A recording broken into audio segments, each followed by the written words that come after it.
ანანო ხიჯაკაძე, მარიამ ლომიძემ, გვანცა ავალიშვილმა ქართულ ენასა და ლიტერატურაში უმაღლესი ქულები 60 შესაძლებლობიდან 60-ვე აიღეს. დღეს ასევე ცნობილი გახდა კიდევ რამდენიმე გამოცდის შედეგი. ყოველთვის აგვისტოში იდება ხოლმე ქულები და არ ველოდი ივლისში რომ დაიდებოდა და ძალიან მოულოდნელი იყო ეს ჩემთვის. ძალიან გამიკვირდა, ძალიან ავნერვიულდი, სანამ შევიდოდი და როდესაც დავინახე 60 ქულა ქართულში, როგორ თქვა, უზომოდ გამიხარდა, იმიტომ რომ ძალიან დიდი შრომის და ღვაწლის და ძალიან დიდი მოთმინების შედეგია უპირველეს ყოვლისა და ძალიან გამიხარდა. ვიყავი ქართულში პირველი ვარიანტი, დავწერე ვეფხისტყაოსანი, მიუხედავად იმისა, რომ ძალიან ბევრმა წერა არაპროგრამული, ცოტა რაღაც მეც ცოტა შემეშინდა, თუმცა მაინც ჩემ პოზიციაზე ძალიან მყარად ვიყავი, ვფიქრობდი, რომ 60-ს არ ვფიქრობდი, თუმცა ვფიქრობდი, რომ მაღალ ქულას ავიღებდი, იმიტომ რომ ეს არის ჩემი ნანა მასწავლებლის, ნანა ჭიჭროლიძის ძალიან დიდი დამსახურება. და მინდა ნანა მასწავლებელს მოუხადო ძალიან დიდი მადლობა და აქვე მინდა ვთქვა ნომერ მეორე საჯარო სკოლა, რომელმაც ძალიან დიდი ღვაწლი შეიტანა ჩემს განვითარებაში და წარმატებაში და ძალიან დიდი მადლობა მათ.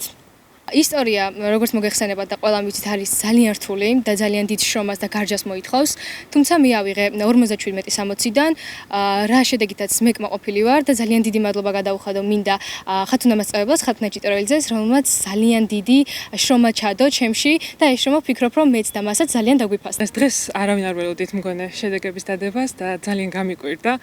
უფრო გამიკვირდა 60 ქულის აღება, რადგან არ ველოდი მართლა, ველოდი მაღალ ქულას, რა თქმა უნდა, მაგრამ არ ველოდი მაქსიმალურს და რა თქმა უნდა ეს ყველაფერი ძალიან დიდი წვლილის და ღვაწლი მიუძღვის ამაში ელისო მასწავლებელს და ჩემს სკოლას.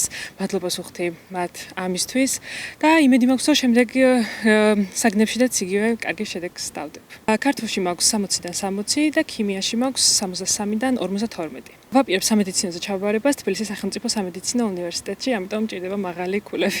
საკმაოდ რთული იყო წელს მით უმეტეს ისტორიის გამოცდა, თუმცა ისეთი საკითხი არაფერი არ ყოფილა, რაც ჩემს მასწავლებელთან, ხათუნა ჭიჭროლიძესთან არ გამივლია. ყველაფერს ვამუშავებდით ბოლო დონეზე და მართალია ვინერვიულე და ერთი შეცდომა გადატანაში მქონდა და რეალურად მხოლოდ ერთი ქულა დამაკლდა, მაგრამ არა უშავს, მაინც ძალიან ბედნიერი ვარ. ისტორიაში ავიღე 60-დან 58 და უღრმესი მადლობა ჩემს მასწავლებელს, ხათუნა ჭიჭროლიძეს, ჩემს მშობლებს, რა თქმა უნდა, ძალიან ბევრი ვიშრომი ამ ქულისთვის და ძალიან მადლობელი ვარ.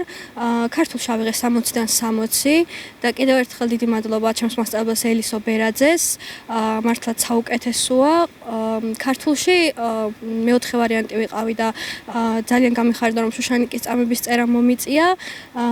რა ვიცი, კარგად დავწერე, ბედნიერი ვიყავი და ამ ქულებს არ ველოდებოდი, ისტორიაში ცოტა დაბოლცოლოდებოდი. ინგლისური ფილოლოგიის განხრით ვაპირებ ჯავახიშვილის ჩაბარებას. ინგლისურშიც ასე ვთქვათ ცოტა რთული ვარიანტი შემხვდა, მაგრამ ჩემი აზრით კარგად ვწერე და რა ვიცი, მაღალ ქულას ველოდები ინგლისურშიც. ბუნებრივია მცირე ჩამონათვალია იმათგან, ვინც ერთიანი ეროვნული გამოცდების შედეგების მიხედვით მაღალი შეფასება დაიმსახურა. სია გრძელია.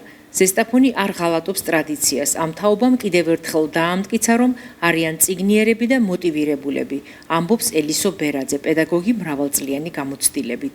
დღევანდელმა დღემ მართლაც დაადასტურა, რომ ჩვენ გვყავს ძალიან ნიჭიერი თაობა. განათლებულები, ორიგინალურად მოაზროვნენი.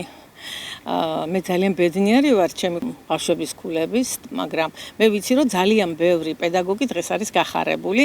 დღეს რამდენიმე საგნის ქულა დაიდო და ვიცი, რომ ძალიან კარგი შედეგი აჩვენეს ჩვენი რაიონის, ჩვენი მუნიციპალიტეტის ახალგაზრდებმა და ეს ძალიან მახარებს.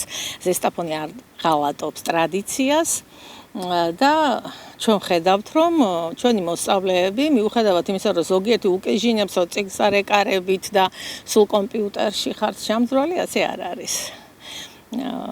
ერთს ვეტყოდი მომავალ აბიტურიენტებს, რომ ის პროგრამა, მის მიხედვითაც ისინი მუშაობენ, არ არის, რა თქმა უნდა, საკმარისი, საჭირო არის ძალიან ბევრი კითხვა, ბევრი ფილმის ნახვა და ამას ჩვენ ვაკეთებთ ხოლმე, ამით ყალიბდება თავისუფალი აზროვნება, ორიგინალური აზროვნება.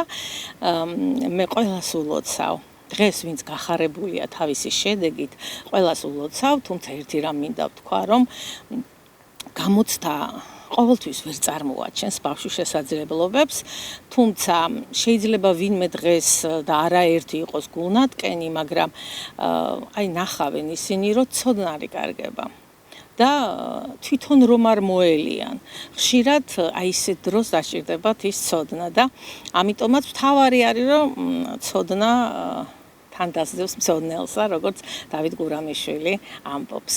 კიდევ ერთხელ ყველას ვლოცავ და მახარებს ჩვენი ქალაქის ახალგაზრდების წარმატებები. ერთიანი ეროვნული გამოცდების ცენტრის ინფორმაციით ეს ეგრეთ წოდებული პირველადი შედეგებია, საბოლოო კი მოგვიანებით გახდება ცნობილი.